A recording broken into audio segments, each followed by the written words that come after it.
Hello everyone, welcome to IGNOU student zone. आज के इस वीडियो में हम बात करने वाले हैं लीगल इन्वायरमेंट के बारे में। तो वीडियो का पूरा ज़रूर देखें।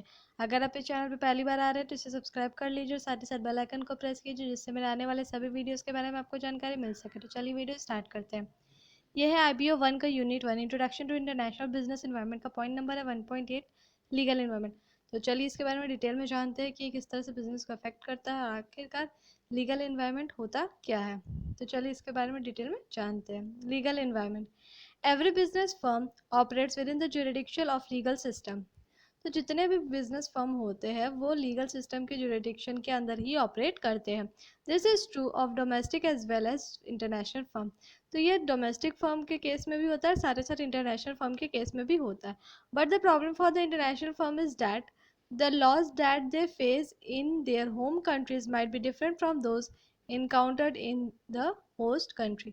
तो ये बोला जाता है कि जो लीगल सिस्टम होता है वो फॉरेन बिजनेस हो, इंटरनेशनल बिजनेस हो, चाहे डोमेस्टिक बिजनेस हो, डोमेस्टिक फर्म हो, सब जगह लीगल सिस्टम से ही काम किया जाता है, सारे बिजनेस उसी से ऑपरेट होते हैं। पर ये डिफरेंट होता है जो बिजनेस हम होम कंट्री में कर रहे हैं, साथ ही साथ जो बिजनेस हम लोग होस्ट कंट्री में कर रहे हैं, तो वो दोनों का रूल्स वहाँ अलग अलग होता है, दोनों जगह का लॉ अलग अलग होता है।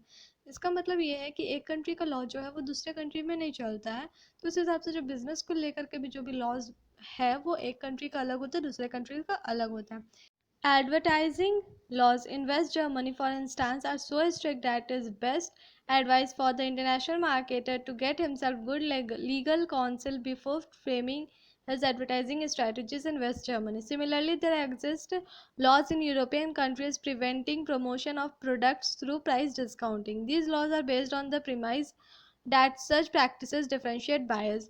तो क्या होता है कि जो वेस्ट जर्मनी है वहाँ पे जो एडवर्टाइजिंग का लॉज होता है वो बहुत ही ज़्यादा स्ट्रिक्ट होता है। वहाँ पे जो भी लोग एडवर्टाइजिंग स्ट्रैटेजीज बनाते हैं, उन लोगों को एडवर्टाइजिंग स्ट्रैटेजीज जो बनाते हैं उससे पहले एक लीगल काउंसिल लेने का ज़रूरत पड़ता है, क्योंकि वहाँ पे बहुत ज़्यादा स्ट्रिक्ट है। तो कोई भी वो ऐसा एडवर्टाइजिंग नहीं बना सकते हैं कि कहीं उनको कोई प्रॉब्लम ना हो जाए, उनके बिजनेस को कोई प्रॉब्लम ना हो जाए। इसीलिए वो लोगों को लीगल काउंसिल, अच्छा लीगल काउंसिल लेने का ज़रूरत पड़ता है जो भी एडवर्टाइजिंग स्ट्रेटजीज वो बनाते हैं उससे पहले।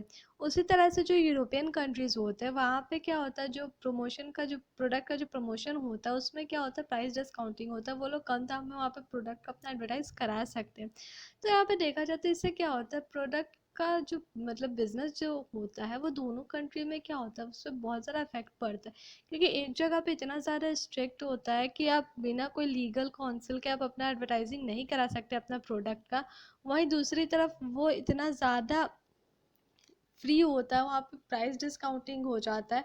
तो उसके थ्रू क्या होता है कि बायर्स पे भी असर पड़ जाता है इसका, क्योंकि बायर्स जो है वो अट्रैक्ट होता है। तो जहाँ पे प्राइस डिस्काउंटिंग होता है कोई भी प्रोडक्ट को लेकर के, तो वहाँ पे क्या होता है कि आप अपने प्रोडक्ट को कैसा भी करके आप एडवर्टाइज़ कीजिए, लोग उसकी तरफ अट्रैक्ट हो ही जाएंगे। पर जहाँ पे स्ट्रिक्ट है एडवर्टाइजिंग लॉज को लेकर के, तो वहाँ पे आपको बहुत सोच समझ के अपना एडवर्टाइजिंग देना पड़ता है, अपना उस हिसाब से स्ट्रैटेजीज बनाना पड़ता है, जिसके कारण क्या होता है कि कई बार जो कस्टमर है, जो पीपल है, वो लोग को अट्रैक्ट करने में भी बहुत ज़्यादा मुश्किल हो जाता है।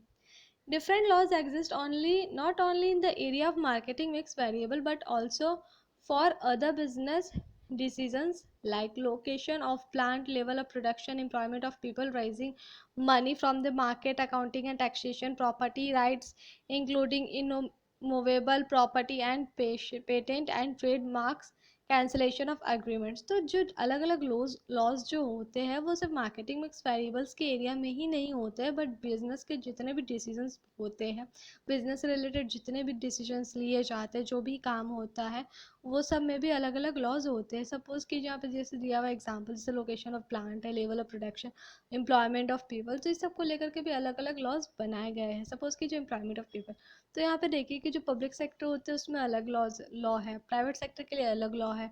फिर उसी हिसाब से कोई कंट्री में कुछ और लॉ होता है, कोई डिफरेंट कंट्रीज में कुछ और लॉ होता है। तो उस हिसाब से अलग अलग लॉज होता है, सिर्फ मार्केटिंग मिक्स वेरिएबल्स के एरिया में ही नहीं, बल्कि जितने भी बिजनेस से रिलेटेड जो भी चीज़ें इन्वॉल्व होती है बिजनेस में, उसके लिए हर जगह अलग अलग लॉज बनाए गए हैं। Besides directly influencing firms business operation, law affect the environment within which a firm operates in the foreign country। तो इसके अलावा जो भी बिजनेस ऑपरेशन जो फर्म इन्फ्लुएंस करता है डायरेक्टली, उसमें क्या होता है कि उसका जो इन्वायरमेंट है वो लॉ से कहीं ना कहीं अफेक्ट पड़ता ही है। तो जो भी फर्म ऑपरेट करा, चाहे वो फॉरेन कंट्री में हो चाहे होम कंट्री हो, उससे कोई मतलब नहीं है, लॉ के कारण वहाँ पे कुछ ना कुछ अफेक्ट ज़रूर पड़ेगा ही पड़ेगा। Thus, while one country may promote competition within its market through its legal system, another country might try to protect its industry and thereby restrain competition. तो जो एक कंट्री है जो अपना कंपटीशन को प्रमोट करता है, अपना जो मार्केट है उसको प्रमोट करता है लीगल सिस्टम के थ्रू, वहीं दूसरी और ये बोला जा सकता है कि कोई और इंडस्ट्री है जो कंपटीशन के थ्रू अपना प्रोडक्ट को, अपना मार्केट को इंक्रीज करता है। In the United States for example, anti trust legislation influence all mergers, takeovers and business practices which are in of trade. तो ये जैसे बोला जाता है कि जो यूनाइटेड स्टेट्स है वहाँ पे जो एंटी ट्रस्ट लेजिस्लेशन होता है वो मर्जर्स को इन्फ्लुएंस करता है, वो मर्ज करता है एक दूसरे के साथ, फिर टेक ओवर्स करता है, बिजनेस प्रैक्टिसेस करता है जो कि ट्रेड को रिस्ट्रिक्ट करता है। Courts verdict in this respect are govern by paragraph 1 of Sherman Act. Gillette, for example, was prevented from taking over Braun AG of West Germany, which can be electric radio manufacturers, or on the ground that it would restored competition. तो बोला जाता है कि जो Gillette है वो उसको लेने का बात किया गया था, ले लिया गया था ब्राउन एजे के द्वारा, जो कि वेस्ट जर्मनी का है। तो वहाँ पे वो क्या था कि इलेक्ट्रिक रेजर मैन्युफैक्चरर था, जो लिया है ब्राउन एजे वो एक इलेक्ट्रिक रेजर मैन्युफैक्चरर था। A major problem with laws in different countries is that the legal system of the world are not harmonized and are in fact based on contradicting legal philosophies. तो जो major problems ये आया law में अलग अलग country में legal system को लेकर के वर्ल्ड में, वो ये था कि वो हार्मोनाइज नहीं हो पा रहा था, और ये जो फैक्ट था जो बेस्ड था लीगल फिलोसफीज पे। The legal system that exist in different countries of the world are antecedents of one of the two legal philosophies, which common law and court law. तो जो लीगल सिस्टम होता है जो exist करता है अलग अलग कंट्रीज में पूरे वर्ल्ड में, उसमें क्या होता है, दो में से एक जो है वो एंटीसीडेंट्स होता है, मीन्स जो दो है यानी कि जो कॉमन लॉ है और साथ ही साथ जो कोर्ट लॉ है। Common law find its root in Britain and is practiced today in the United States, United Kingdom and Canada. The basis of common law in tradition, past practices and past ruling of higher courts who look upon similar problem which within the accepted state of laws. तो जो common law होता है वो Britain में उसका root हमें Britain से ये आया है, और साथ ही साथ ये आज के डेट में जो है मीन्स आज जो प्रेजेंटली बोला जाए तो वो यूनाइटेड स्टेट्स, यूनाइटेड किंगडम और कनाडा में उसको प्रैक्टिस किया जाता है। और जो कॉमन लॉ है वो ये है कि वो ट्रेडिशन होता है, और जो पास्ट प्रैक्टिसेस होता है, पास्ट रूलिंग होता है जो भी हायर कोर्ट्स का, वो सिमिलर लगता है जो कि सेट ऑफ लॉज जो अभी एक्सेप्ट किए जा रहे हैं उससे।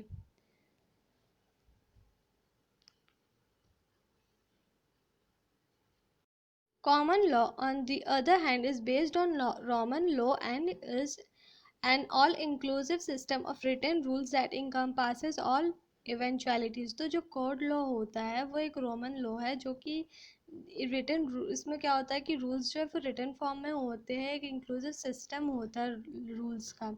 One important business implication of the two legal philosophies is that the judgments awarded in the case of commercial dispute can be radically different. तो जो एक इम्पॉर्टेंट बिजनेस इम्प्लीकेशन होता है जो दो लीगल फिलोसफीज़ है वो उसके जजमेंट के जो रिवॉर्ड अवार्ड दिया गया उसके जजमेंट पे, उस पर वो डिपेंड करता है। To illustrate let us take the interpretation of non fulfilment of required condition of a contract under act of God.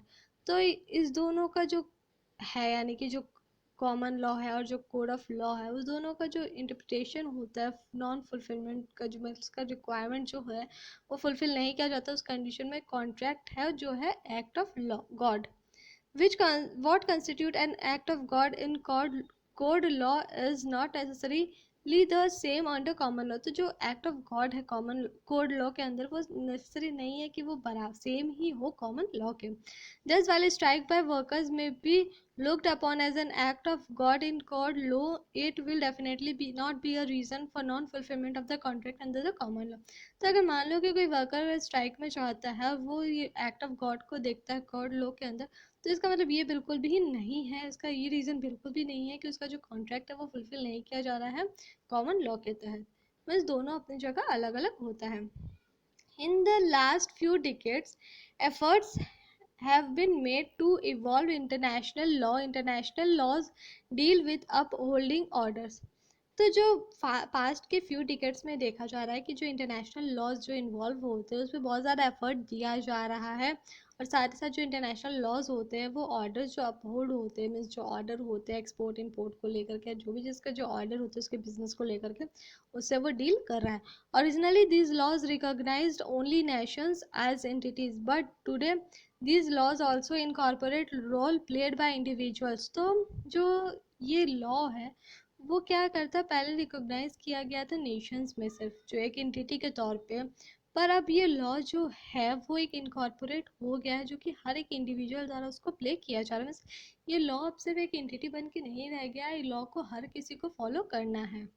International law may be defined as a set of rules and regulations which the nation consider binding upon themselves। तो जो international laws होता है उसको इस तरह से define किया जा सकता है कि वो एक सेट है रूल्स एंड रेगुलेशंस का, जिसके तहत जो भी नेशन है जो अपने आप को एक दूसरे से बांध कर रखना चाहते हैं, जिसके थ्रू वो एक दूसरे से बांध कर रख सकते हैं। This definitions bring out two important characteristics of international law. One, there is the absence of the existence of comprehensive legal system. There is truly no comprehensive body of law because, as stated earlier, international commercial law is of recent birth। तो यहाँ से दो characteristics मिलता है international law का। पहला तो है कि यहाँ पे एक एब्सेंस है, जो एग्जिस्टेंस होता है लीगल सिस्टम का, कॉम्प्रहेंसिव लीगल सिस्टम का, यहाँ पे उस चीज़ का एब्सेंस है। और ये मतलब ट्रूली ये बोला जा रहा है कि no comprehensive body of law, ये जो है पूरी तरह से कॉम्प्रहेंसिव बॉडी नहीं है लॉ का, क्योंकि यहाँ पे पहले ही बता दिया गया था कि जो इंटरनेशनल कॉमर्शियल लॉ होता है वो रिसेंट बर्थ है, उसका कोई कॉम्प्रहेंसिव बॉडी नहीं है।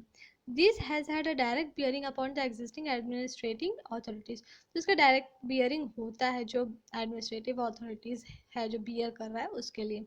As of today, there are only a few international body for administering justice। तो आज के डेट में देखा जाए तो सिर्फ कुछ ऐसे ही इंटरनेशनल बॉडीज़ है जो कि एडमिनिस्टर कर रहे हैं जस्टिस को। These include International Court of Justice founded in 1946 and the World Court of Hague। तो इसमें एक आता है इंटरनेशनल कोर्ट ऑफ जस्टिस जो कि 1946 में जिसका फाउंड किया गया था, और दूसरा है वर्ल्ड कोर्ट का जो कि हैग में है। Second characteristics of the international law relate to the fact that no nation can be forced into these rules as stated in the phrase considering binding upon themselves. तो बोला जाता है second characteristics ये है कि यहाँ पे कोई भी नेशन को फोर्स नहीं किया जाता एक दूसरे से बाइंड अप करने के लिए, एक दूसरे के साथ मिलने के लिए, क्योंकि यहाँ पे दिया हुआ है कंसिडर बाइंडिंग अपॉन देमसेल्फ। तो उन लोगों का खुद पे डिपेंड करता है, अगर वो लोग बाइंडिंग अप करना चाहते हैं तो वो कर सकते हैं, नहीं करना चाहे तो नहीं कर सकते। Since all nation recognise the sovereignty of the legal system, international judgments are therefore based on the premise of good humanity and not on the basis of any particular country's legal system।